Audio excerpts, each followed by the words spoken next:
ಕೋರಮಂಗಲ ಅಂತಂದ್ರೆ ಪಾರ್ಟಿ ಪಬ್ಗಳು ಎಲ್ಲವೂ ಕೂಡ ಹೆಚ್ಚಾಗಿರುವಂತಹ ಒಂದು ಹಾಟ್ಸ್ಪಾಟ್. ಅಲ್ಲಿ ತಯಾರಿ ಹೇಗಿದೆ, ಯಾವ ರೀತಿ ಸಿದ್ಧತೆಗಳನ್ನ ಪಬ್ ಬಾರ್ಗಳಲ್ಲಿ ರೆಸ್ಟೋರೆಂಟ್ಗಳಲ್ಲಿ ಮಾಡಿಕೊಳ್ಳಲಾಗಿದೆ ಚಂದನ? ವಿದ್ಯಾ, ನೀವು ಹೇಳ್ದಾಗೆ ನಿಜಕ್ಕೂ ಕೋರಮಂಗಲ ನ್ಯೂ ಇಯರ್ ಸೆಲೆಬ್ರೇಷನ್ಗೆ ಒಂದ್ ರೀತಿ ಹಾಟ್ ಸ್ಪಾಟ್ ಅಂತಾನೆ ಹೇಳ್ಬೋದು. ಅಂದ್ರೆ ಪಾರ್ಟಿ ಪ್ರಿಯರಿಗೆ ಇದು ಸಿಕ್ಕಾಪಟ್ಟೆ ಅಟ್ರಾಕ್ಟ್ ಮಾಡುವಂತ ಜಾಗ. ನೀವು ದೃಶ್ಯಗಳಲ್ಲಿ ಗಮನಿಸ್ತಾ ಇರ್ಬೋದು, ಅಂದ್ರೆ ಬ್ಯಾರಿಕೇಡ್ ಗಳನ್ನ ಅಳವಡಿಸಿದ್ದಾರೆ. ಇದು ಕಂಪ್ಲೀಟ್ ಪಬ್ ಗಳಿರುವಂತ ರೋಡ್. ಅಂದ್ರೆ ಈ ಒಂದು ಕೋರಮಂಗಲದಲ್ಲಿ 80ಕ್ಕೂ ಹೆಚ್ಚು ಪಬ್ಗಳಿವೆ.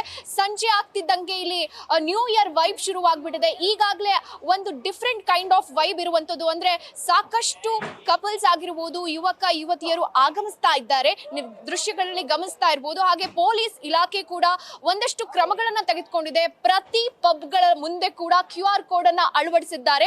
QR ಕೋಡ್ ಅನ್ನ ಅಳವಡಿಸಿರುವಂತದ್ದು ಅಂದ್ರೆ ಸಾಕಷ್ಟು ಜನರಿಗೆ ಒಂದು ಮಾಹಿತಿ ಕೊರತೆ ಇರುತ್ತೆ. ನೀವು ಗಮನಿಸ್ತಾ ಇರಬಹುದು ದೃಶ್ಯಗಳಲ್ಲಿ, ಹಾಸ್ಪಿಟಲ್ ಆಗಿರ್ಬೋದು, ಈ QR ಕೋಡ್ ನ ಸ್ಕ್ಯಾನ್ ಮಾಡಿದ್ರೆ ಸಾಕು, ನಿಮ್ಗೆ ಹಾಸ್ಪಿಟಲ್, ಸೇಫ್ಟಿ, ಆಂಬ್ಯುಲೆನ್ಸ್, ನೆರವು, ಫೈರ್ ವೆಹಿಕಲ್, ಪಿಕಪ್ ಡ್ರಾಪ್ ಈ ರೀತಿಯಾದಂತ ಮಾಹಿತಿ ನಿಮ್ಗೆ ಇಲ್ಲೇ ಸಿಗ್ತಾ ಹೋಗ್ಬಿಡುತ್ತೆ. ಪ್ರತಿ ಪಬ್ಗಳ ಮುಂಭಾಗದಲ್ಲೂ ಪೊಲೀಸರು ಈ ರೀತಿಯಾದಂತ QR ಕೋಡ್ ಅನ್ನ ಅಳವಡಿಸಿದ್ದಾರೆ. ಮತ್ತೊಂದ್ ಕಡೆ ಮಹಿಳೆಯರಿಗೆ ಸೇಫ್ಟಿ ವಿಚಾರಕ್ಕೆ ಸಂಬಂಧಪಟ್ಟಂತೆ ಸೇಫ್ಟಿ ಹೌಸ್ ಗಳನ್ನ ಇಟ್ಟಿರುವಂತದ್ದು. ಅಲ್ಲಲ್ಲಿ ಅಂದ್ರೆ ಯಾರಾದ್ರೂ ಬಿದ್ದು ಗಾಯ ಮಾಡ್ಕೊಂಡ್ರೆ ಅಂತವರಿಗೆ ಪ್ರಥಮ ಚಿಕಿತ್ಸೆ ಕೊಡೋದಕ್ಕೆ ಆ ರೀತಿಯಾದಂತ ವ್ಯವಸ್ಥೆ ಮಾಡಿರುವಂತದ್ದು.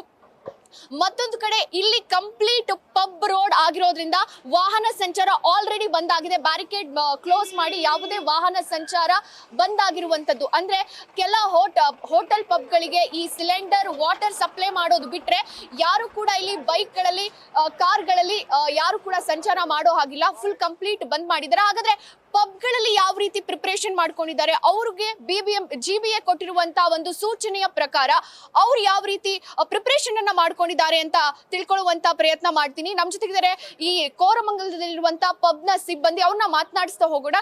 ಸರ್, GBA ಪ್ರಕಾರ 1 ಗಂಟೆ ಅಷ್ಟರಲ್ಲಿ ಎಲ್ಲ ಕ್ಲೋಸ್ ಆಗ್ಬೇಕು. ನೀವ್ ಯಾವ ರೀತಿ ಪ್ಲಾನ್ ಮಾಡ್ಕೊಂಡಿದ್ದೀರಿ? ಎಲ್ಲ ರೀತಿಯಿಂದ ನಾವು ಪ್ರಿಪೇರ್ ಆಗಿದ್ದೀವಿ. ಸೊ ಎಲ್ಲ ನಮ್ಮ ಕಡೆಯಿಂದ ಬೌನ್ಸರ್ಸ್ ಆಗಲಿ, ನಾವು ಮ್ಯಾನೇಜ್ಮೆಂಟ್ ಕಡೆಯಿಂದ ಆಗಲಿ, ಸೊ ನಮ್ದು ಆಲ್ ಓವರ್ ಟೀಮ್ ಎಲ್ಲ ನಾವು ಪ್ರಿಪೇರ್ ಆಗಿದ್ದೀವಿ.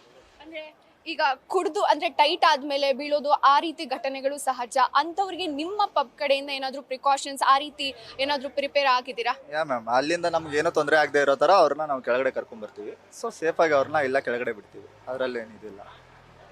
ಇದು ಇಲ್ಲಿರುವಂತ ಪಬ್ ನ ಸಿಬ್ಬಂದಿ ಹೇಳ್ತಾ ಇರುವಂತ ಮಾತು. ಅಂದ್ರೆ 1 ಗಂಟೆ ಅಷ್ಟರಲ್ಲಿ ಪಬ್ ನ ಕ್ಲೋಸ್ ಮಾಡಬೇಕು ಅನ್ನುವಂತ ಪ್ಲಾನ್ ಅನ್ನ ಇಟ್ಕೊಂಡಿದ್ದೀವಿ. ಅದಾದ ನಂತರ ಪೊಲೀಸರು ಕೂಡ ಒಂದಷ್ಟು ಬಿಗಿ ಭದ್ರತೆಗಳ ಸೂಚನೆಗಳನ್ನ ಕೊಟ್ಟಿದ್ದಾರೆ ನಮ್ಗೆ. ಮತ್ತೊಂದ್ ಕಡೆ ಹೆಣ್ಮಕ್ಳು, ಎಸ್ಪೆಷಲಿ ಹೆಣ್ಮಕ್ಳು ಸೇಫ್ಟಿ ಅನ್ನೋದು ತುಂಬಾ ಮ್ಯಾಟರ್ ಆಗುತ್ತೆ. ಹೆಣ್ಮಕ್ಳು ಕುಡಿದು ಬಿದ್ರೆ ಅಂತವ್ರಿಗಾಗಿ ಲೇಡಿ ಬೌನ್ಸರ್ಸ್ ಗಳನ್ನ ಹೆಚ್ಚುವರಿಯಾಗಿ ನೇಮಕ ಮಾಡ್ಕೊಂಡಿದ್ದಾರೆ. ಅಂತವ್ರನ್ನ ಸೇಫ್ ಆಗಿ ಮನೆಗಳಿಗೆ ರೀಚ್ ಮಾಡಿಸುವಂತಹ ಒಂದು ನಿಟ್ಟಿನಲ್ಲಿ ಈ ರೀತಿ ಲೇಡಿ ಬೌನ್ಸರ್ಸ್ ನ ನೇಮಕ ಮಾಡ್ಕೊಂಡಿರುವಂತದ್ದು. ಈಗಾಗಲೇ ಒಂದ್ ರೀತಿ ಡಿಫ್ರೆಂಟ್ ಕೈಂಡ್ ಆಫ್ ವೈಬ್ ಇರುವಂತದ್ದು ವಿದ್ಯಾ ಕೋರಮಂಗಲದಲ್ಲಿ.